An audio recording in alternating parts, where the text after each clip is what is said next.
Well, we're still here on Global Morning, and of course, is a discussion segment. Like I said, today is International Women's Day 2026. Every year, we celebrate women across the world, marking this particular day, 8th of March, to talk about women. And so today, we'll be looking at the significance, global importance, and commemoration for celebrating this particular day. Hello and welcome to this particular segment of Global Morning Discussion.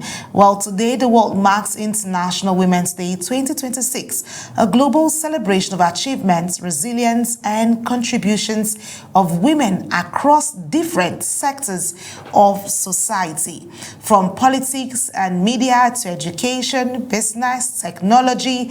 Women continue to break barriers, challenge stereotypes, and shape the future of communities around the world.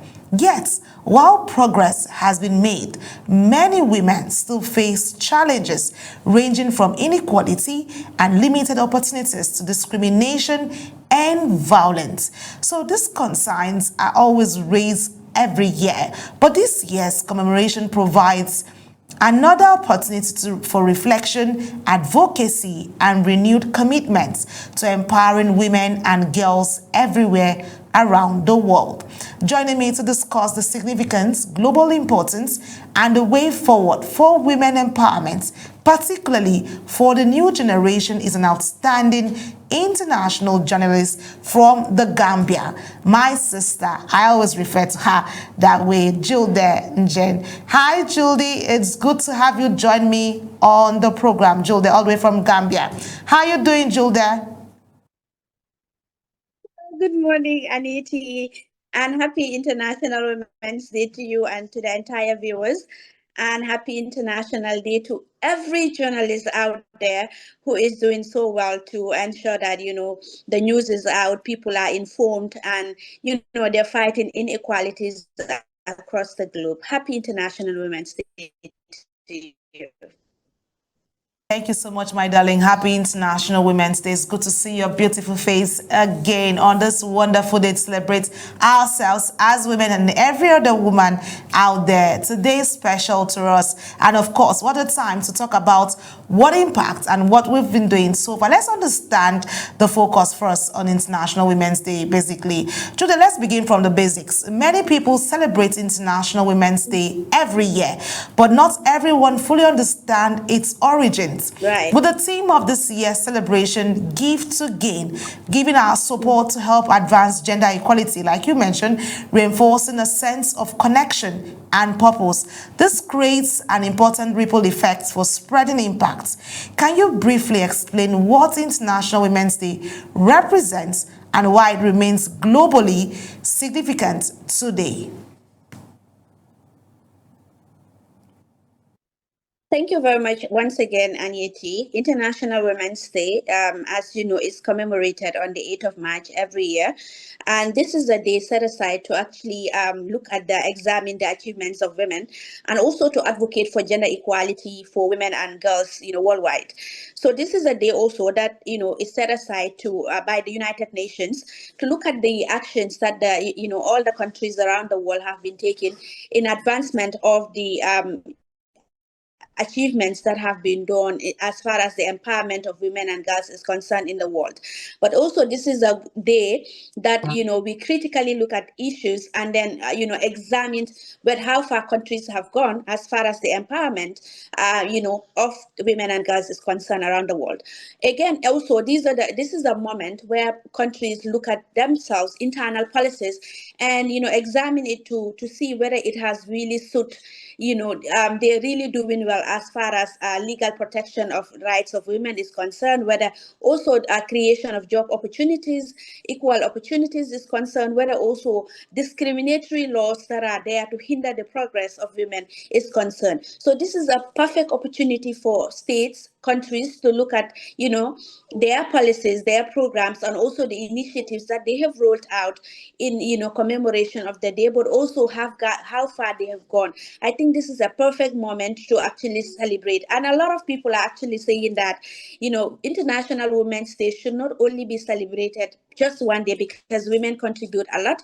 They are in the farms, women are in agriculture, they're in technology, they're in STEM. Women are contributing so much towards the development of, the communities. Women are contributing so much towards ensuring that, the country moves forward. As the saying goes, educating a woman means educating a nation. Empowering a woman means empowering an entire nation. So that shows the importance of women's contribution as far as development of any country is concerned. So once those women are left behind, if those women are not empowered, if they are not supported, it becomes very, very challenging for that country to move forward, in totality. So, like you mentioned initially, this year's campaign theme is focused on give to gain, and also the theme of this year is rights, justice, and action for all women and girls. And it's very important for actually countries to dismantle all these barriers that prevent the women and girls from exercising their full rights. Let's talk about this. I like where you broke everything down for us to see the perspective and the positive sides, all of these things. Well, over the decades, we've seen progress in women's rights globally. Just like I'm speaking to you from Nigeria here, and you are in the Gambia, talking about women's strengths and capacity.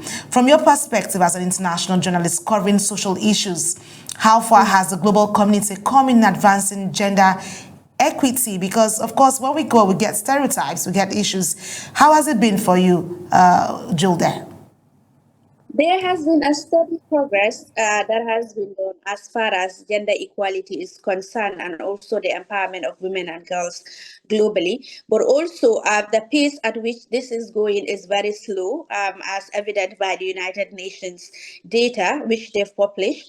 They're saying that 64% of legal rights that that men hold worldwide are greater than that of the women. So that goes to say that there is huge gender inequalities that exist in areas including work, including employment, including economic opportunities, and also even money, safety, and protection from violence, from family marriage and, property ownership. And we know that property ownership, for instance, in Africa, in the African region, has been something that is very, very challenging, for women to own property, women to own land. So despite the fact that there has been progress that has been made, women still have only 64% of the legal rights, have, or women have 64% of legal rights compared to men. So you can see that, even though progress has been made, there is still a long way that people need to go, countries need to go, communities need to go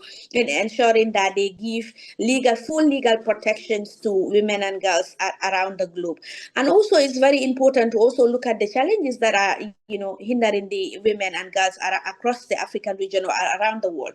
If you look at child marriage, has been something that has been really also remain a legal issue in many countries, affecting around millions of girls every year. Millions of girls every year globally are forced into child marriage. So if you look at that, comparing it to the progress that has been made, you realize that there is a lot of gap that still remains to be addressed. So 64 countries lack consent as far as basic definition also of rape is concerned. We know that these are things that are also affecting women and girls, and it has the potential to traumatize them throughout their lifetime. So if you look at the percentage at which women and girls consent in terms of lacking of consent in terms of the legal definition of rape, it's so high as well, because we're talking of 54% of countries like this. So that is actually huge. And also, when you talk about child marriage, like I mentioned, 72% of countries also allow child marriage in all or some circumstances. That is also a huge figure that needs to be addressed if you want to have women who are empowered, women who are brave, women who are resilient, and women who are fearless. These things that needs to be addressed in order to ensure that we have generational changes of women that are brave and also women that are empowered. But also, if you look at the number of countries also that do not have laws mandating equal pay for work and equal value, you realize that 44% of countries around the world do not allow women to have equal pay or value of the work that they have done. Okay, let me give you a classical example. For instance, if I am doing the same work, and there is a man who is also doing the same work as I am doing, the high chances of the man being paid more than I am is very high. And they're saying that now 44% of the countries around the world, have this, where they have increased the payment of men compared to the women. And if you look at that also, there is a lot of inequalities that passes around that as well. So we have a long way to go as far as that is concerned as well. So justice is actually so difficult to attain, Anieti, because also according to global surveys, they're saying that women face gender barriers to justice than men in nearly 70 countries. So if you look at that as well, so these key barriers include, discriminatory laws, weak implementation of legal protection, and access to All right, Jude. I see that you have a whole lot of statistics, Lena, but let's look at this. I like the fact that you talked about child marriage limitations, the gaps right, left with this. right. So let's look at the fact that looking at today's generation of young women, would you say the opportunities available now are greater than in the past? Looking at the fact that you mentioned the issue of early child marriage, which is also a major barrier that limiting the girl who has potentials to grow. And also you talked about the fact that work environments or work scenarios have the male folks have a better opportunity than the women. Is that what is playing out, or would you say the women of today are having more opportunities than we had in the past, or are we making good progress so far? We are actually making progress, Anieti, because looking at the past, if you were to compare it now, you see that a lot of women are also in STEM. A lot of women are in male dominated areas that, before you don't even think about it. But now you said women engineers, women experts, women in technology. So it shows that there is a progress that has been registered as far as women taking up key positions that were before dominated by men is concerned. But again, the pace at which this is going is very slow. Nations need to speed up the pace at which this progress has been made. If not, we have a long way to go in ensuring that we have equal access to these opportunities than our with our main counterpart. Then there needs to be a bridge in the gap, and how to bridge that is to ensure that all these regulatory frameworks or international conventions that have been ratified, or treaties that have been ratified in various countries, they should be able to implement them. But also, we've realized that all these laws, treaties, international conventions, most of these countries actually have them. But the problem with that is that there is lack of implementation, or there is lack of political will to implement some of these treaties and international conventions that has been domesticated in nationally in various countries. And the Africa region is not an exception to this. We've seen that happening in the Africa region. Even though there has been progress that has been done, we have a long way to go as far as ensuring that we get there. And it might take so many years to actually get there to have the equality that we need. Jode, let's look at the fact that with all of this we're talking about, one major thing stands out. The role of education and mentorship is often emphasized in empowering women. How critical are these two factors in helping young women rise to leadership positions across sectors? I'm speaking from this because I see your strengths, I see your tenacity. I've watched you grow. We're together in 2018, and I've seen you from 2018 grow so well. And that shows that you had the tenacity, you had the resilience to push despite the barriers that came on the course of you growing on the job. And today is the day to celebrate you and me, and also every other woman. So talk to us across these two major things that has to do with education and mentorship to every other girl child who thinks barriers and limitations to growing and getting to the climax of where they desire.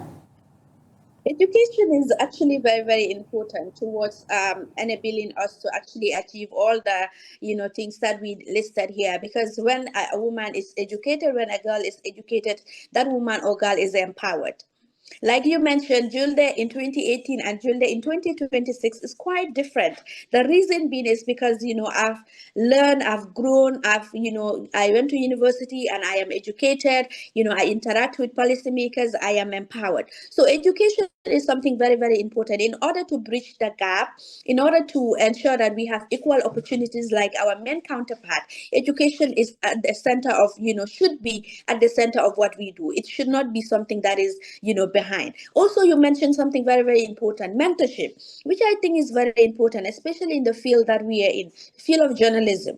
No matter how good you are, you need mentors. You need people that will guide you through the path. You need people that will show you the way. You need leaders that will, show you the way, that will encourage you, that will, mold you into being a better person or the better version of yourself. You need people that will help you discover or rediscover what you're meant to be or what you're meant to do. So I think that is very, very important when it comes to mentorship and education. And African region, I am calling on each and every, African mother, African parents to allow their children to go to school. you know Generally, when you look at the African region, and to be specific in the Gambia, we have a lot of girls going to school at the senior secondary level. But you realize that when they reach tertiary and higher education, the figures drop. Men are actually getting more advanced higher education, tertiary and higher education than the girls. What is the problem? The statistics have shown that these are the girls that are forced into, marriage. These are the girls that face, family pressure. These are the girls that were sacrificed because the family could not afford to take both the male child and the female child to school to complete their tertiary and higher education. We've seen all these barriers that are happening. So this is something that we should really collectively work on, fight together, and ensure that girls are educated. Let them not just be limited to higher education, to basic and secondary education, but they should that the goal is to reach tertiary and higher education, because once a girl is educated, the girl is empowered, and once a girl is empowered, the girl empowers communities, and once communities are empowered, nations are empowered. So I think that is very, very important. And over the years, I've seen really the growing trend of young women and girls actually engaging in STEM. They have seen them also engaging in entrepreneurship, which I think is very, very important. When women, we know that naturally women are known to be uh, entrepreneurial in nature, but seeing young girls coming up with initiative innovations, I think that is really, really encouraging. But like I said, even though we've registered steady progress, we have a long way to go in ensuring that we reach to that desired level that we really want to get to. For you are an accomplished media practitioner and you've gone across the global space. I've seen that work out for you. But for young women aspiring to join journalism or media, what advice would you give them on building confidence? Because confidence is one thing, credibility and resilience in the profession is another thing that most young people need to understand what it means to, if I permit me to use the word rugged on the job, because we know the job is time consuming, and how they can need to find a balance in standing tall, because we're talking about building, and also, like we said, the team give to gain. It's time for us to give what we have to the younger ones to understand what it is like to build themselves, basically.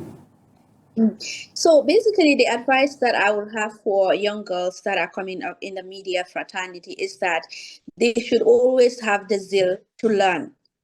Always, that is what I advise my mentees in the Gambia here: learn and learn and learn. Don't be content.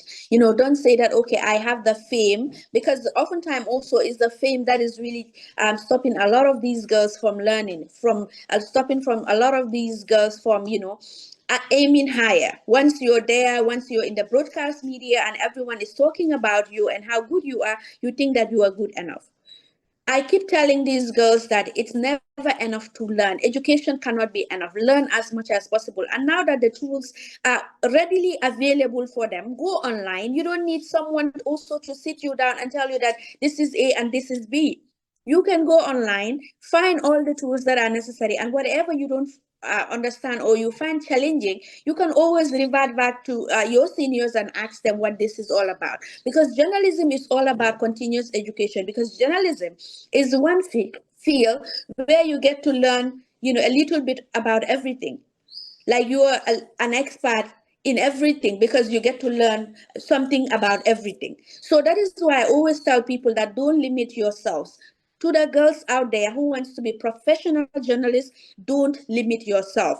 Learn and learn. I know that it's important to specialize in a particular niche, but also it's important to know a little bit about everything, so that whenever conversations arise in whatever field that we're talking about, you will be able to contribute your quota. Because journalists are people that are not just educators, but also we empower and also we inform people. And informing people, you need to be educated yourself. In informing people, in relaying the information to the people to be able to consume it and understand what you're talking about, you need to be very grounded in what you're doing. So education is very key. I'm encouraging all girls to have the self-esteem and confidence. Let nothing stop you. Let no barrier whatsoever stop you from, achieving what you're set to achieve. Let nothing whatsoever stop you from tell you that you are not good enough. You are enough. You can do it. If other people there before you can do it, you can do it, and even more. So learn and learn, interact, build connections, build network. Your network should be also very big, to a point that you can, within a click, you can just call someone and they will be able to assist you with whatever you're doing.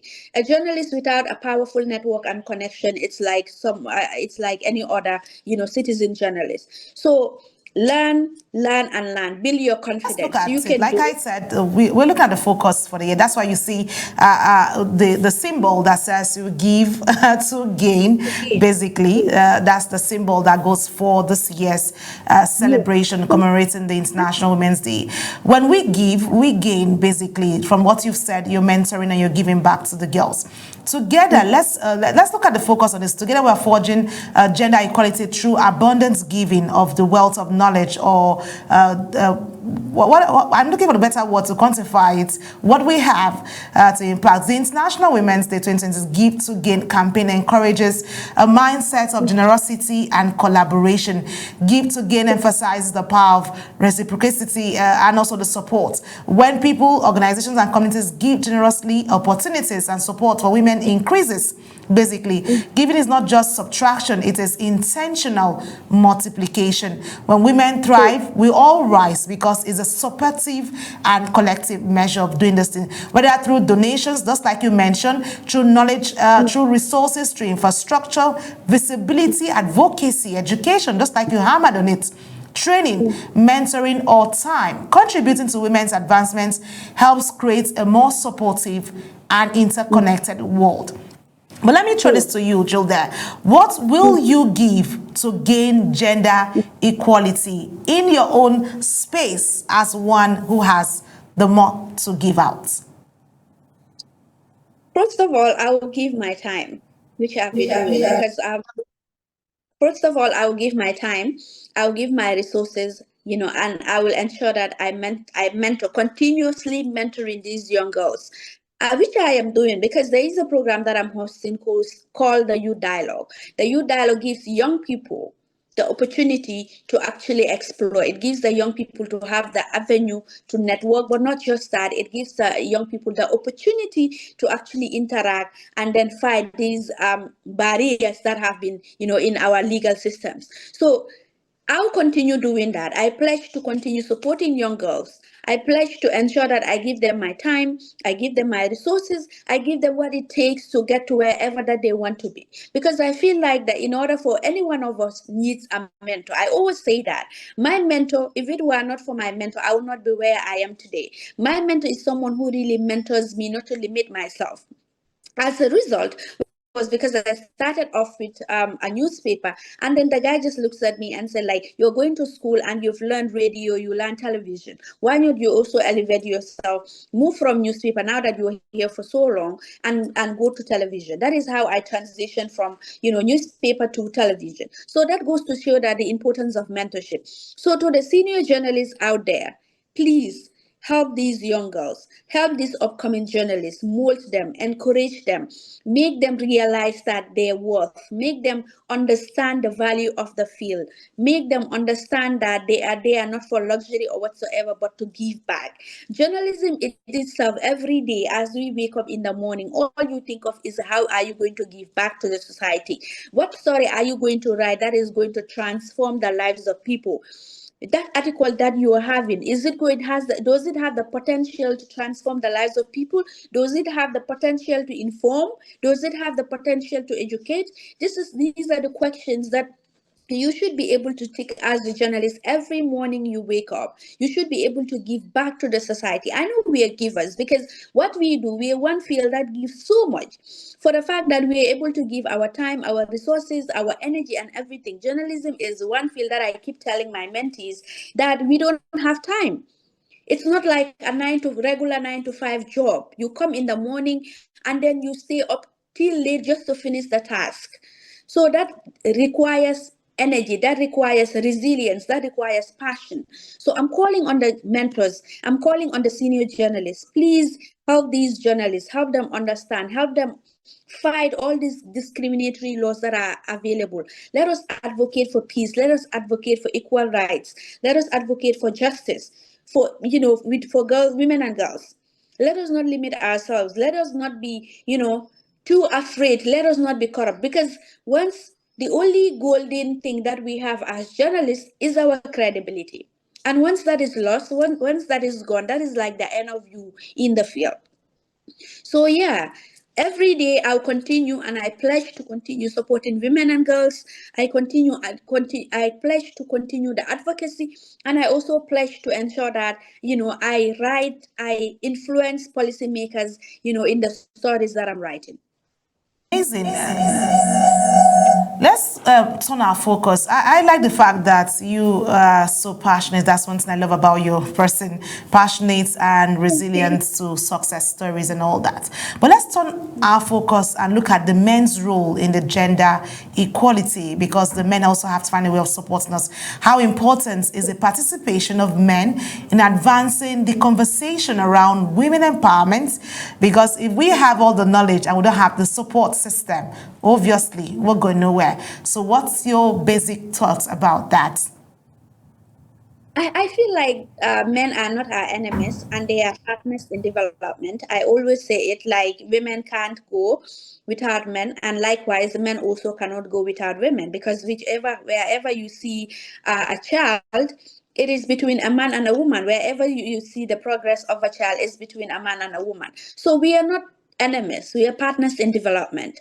Men should understand that, we are their mothers, we are their aunties, we are their sisters, and then we nurture these men. Because what we if you see any president in this world here is brought to this world by a woman, it's been nurtured by a woman, it's been cared for by a woman. So we are not enemies. It's just all these systems that are being put into our minds that, okay, men and women should be enemies in order to progress, men and women should be at loggerheads in order for them to achieve the much needed developmental aspiration or gender equality. No, men and women are partners in development, and we should partner. And I'm calling on all the he for she's to continue on their good work. I'm calling on all of them to not relent in their quest to ensure that we achieve gender equality. And I'm calling on other men who are sitting on the fence, who are not decided. I'm calling on other men who think that women are their enemies or their competitors. I'm calling on them and telling them that women, we are not your enemies and we are not your competitors. We are just partners in development. We complement each other. I see that. Yeah. I'm sorry, I would have allowed you to speak more on that, because I see where we don't really have much of the time. I just wanted to quickly wrap up with this question as I bring this to you. Basically, I want to talk about the fact in 1 minute, if you can wrap this up for my dear. Looking ahead and what measures, just like we said, one the he for she's to support us Yeah. or support what we do. What gives you the most hope about the future of women and girls globally if we have the support systems of the he for she's? Speaking to you just in 1 minute, if you can, basically. So it's very important, like I mentioned, women, once they are empowered, communities are empowered, countries are empowered. So the empowerment of women and girls benefits everyone, not just the women and girls, but it benefits communities, it benefits everyone.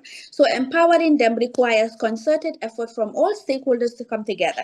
The policies should be reviewed to ensure that, they suit the current day realities of the 21st century.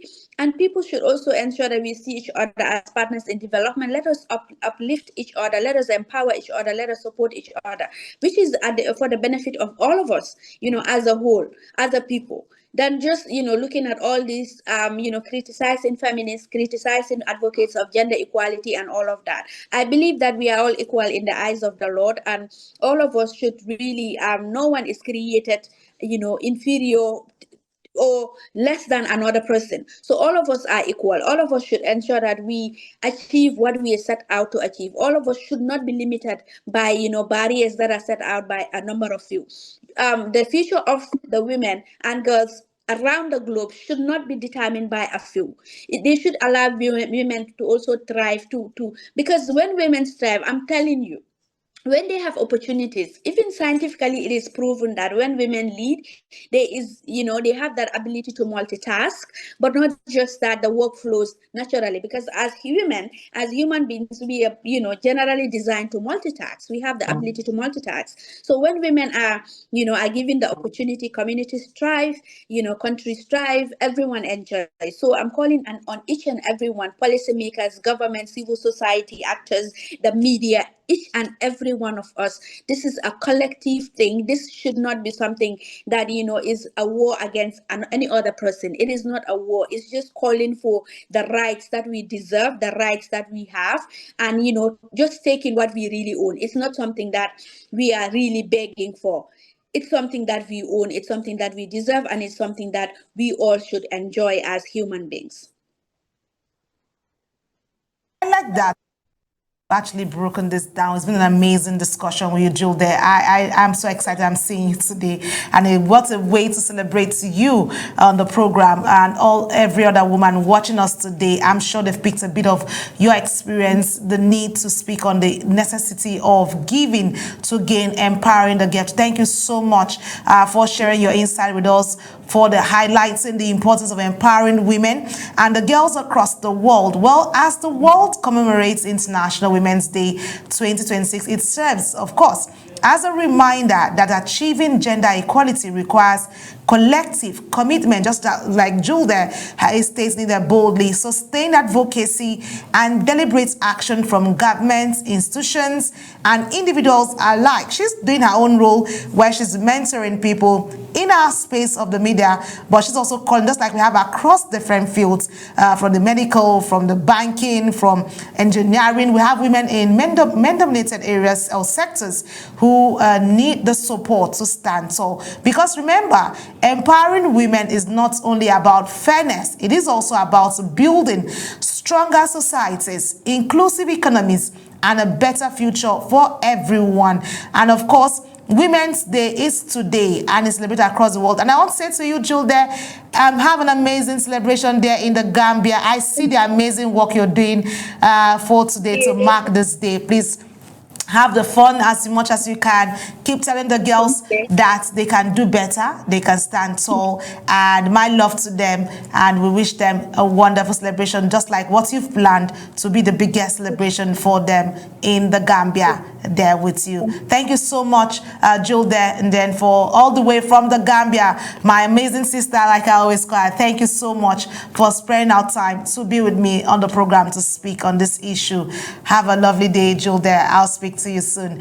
Well, that's it from my end here on this particular discussion segment. And of course, like I said, it's International Women's Day, and women, of course, need to be celebrated across the world. And my guest there spoke extensively on the need to empower the girl child. You see where she mentioned the issue around the early child marriage, the need for girls to be educated, the need for girls to know their worth and their personality and the value addition to every sector of the economy they find themselves. And then we've also called on every other woman doing very well to look at mentorship programs from empowerment schemes, entrepreneur trainings. Let's look at ways we can empower the girl child to stand tall, because the girl child starts from the tender age to begin to understand what life stands for. So we call on government institutions who are also doing their bit to keep doing more, to keep building the capacity of women and make it differently this time around, to ensure that the message of International Women's Day translates